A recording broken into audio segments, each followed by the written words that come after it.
चलो आज हम देख लेते हैं अच्छा 8 का जो गणित पढ़ रहे थे हम लोगों ने क्या देखा था। परिमेय संख्या अध्याय 1 यानी कि पाठ 1 का हम क्या देख रहे थे, परिमेय संख्या।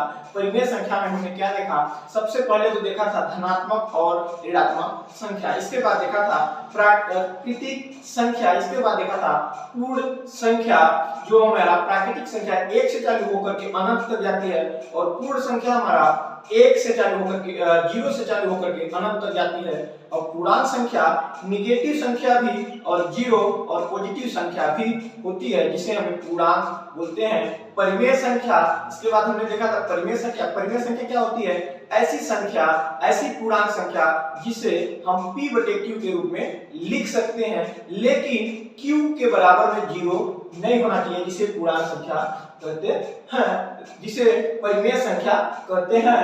अब हमने देखा था पूर्ण संख्या का, पूर्णांक संख्या का और परिमेय संख्या का समृद्ध है या नहीं। तो हमने देखा था पूर्ण में कि अगर दोनों को योग कर रहे थे, अगर पूर्ण आ गया, पूर्ण संख्या योग करने पर पूर्ण ही आ गया तो हम बोलते थे हाँ समृद्ध है। अगर पूर्ण दो पूर्ण संख्याओं को जोड़ने पर पूर्ण संख्या नहीं आती थी तो हम लोग क्या बोल देते थे, यह समृद्ध नहीं है। इसके बाद हमने देखा क्रम विनिमय नियम। क्रम विनिमय नियम क्या बोलता था कि क्रम को बदलना, दो कोई पूर्ण संख्याओं को लेते थे या दो पूर्णांक को लेते थे या फिर दो कोई परिमेय संख्याओं को लेते थे तो उसमें से क्रम बदलते थे। यानी कि पहला क्रम में अगर a ले रहे हैं तो a प्लस b अगर ले रहे हैं, दूसरे साइड में बराबर के साइड में, बराबर की उस साइड में हम लेते हैं b प्लस a, यानी कि b पहले लेते हैं और a बाद में लेते हैं। ठीक साझरता नियम अभी देखना है।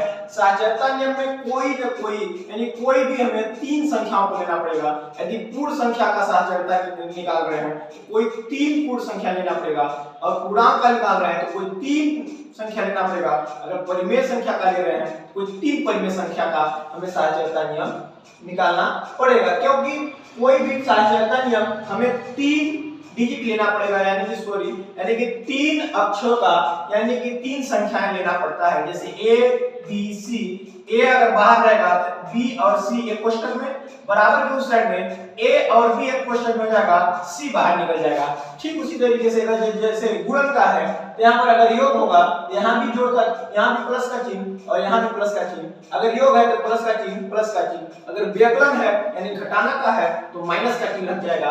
अगर गुणा का है तो गुणा का ही है, अगर भाग है तो भाग का चिन्ह। और a b c कोई भी तीन संख्याएं हैं। तो हमने साझरता नियम में पूर्ण संख्या, कोई भी तीन पूर्ण संख्या ले लिए। तो कोई भी तीन पूर्ण संख्या क्या होता है, 0 से चालू होकर के अनंत तक जाता है। तो हमने कोई भी अपने से लिए हैं, लिया हूं 2 5 6, यानी कि कोई भी तीन संख्या हमने ले लिया। तो हमने देखा सबसे पहले योग करना, यानी योग संख्या देखेंगे सबसे पहला नंबर यानी एक यानी पहला नंबर पर a हमारा है, a की जगह पर a है, b की जगह पर 5 है और c की जगह पर 6 है।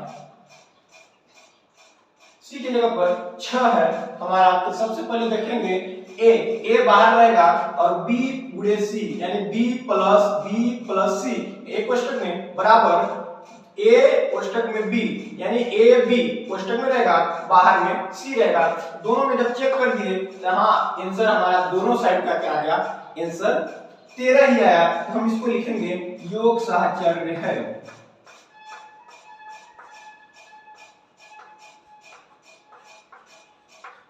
योग साहचर्य है। अब इसके बाद व्यकलन चेक करेंगे। व्यकलन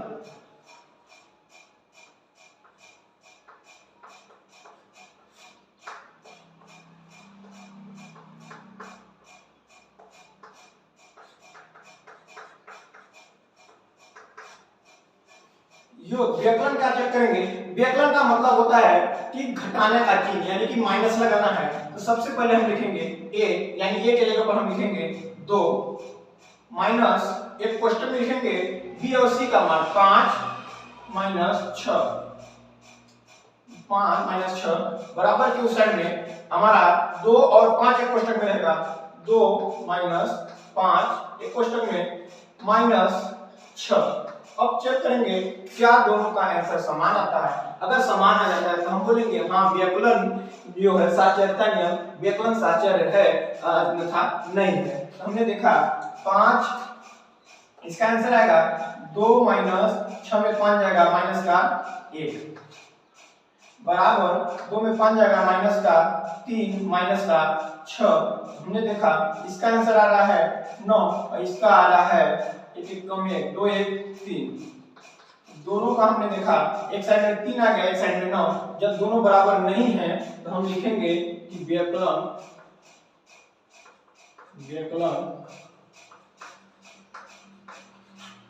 साचर नहीं, व्यवकलन साचर नहीं है, व्यवकलन साचर नहीं है। अब हमने देखते हैं गुणा यानी कि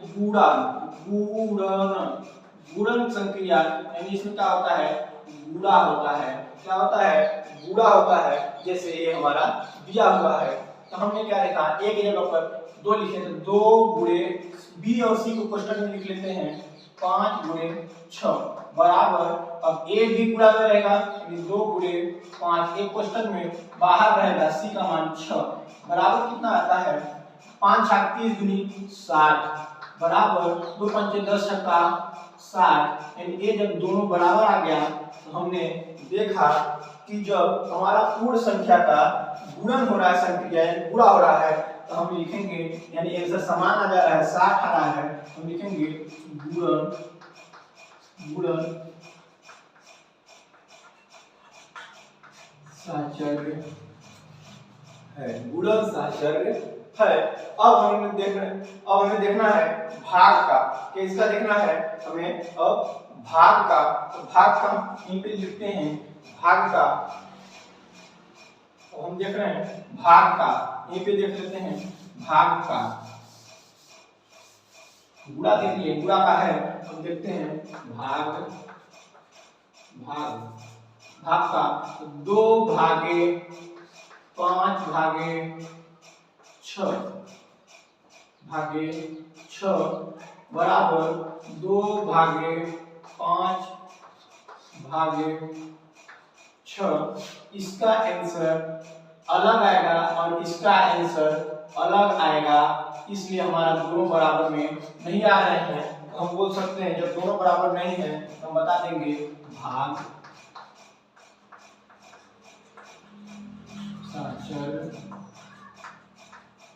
नहीं, भाग साचर नहीं है।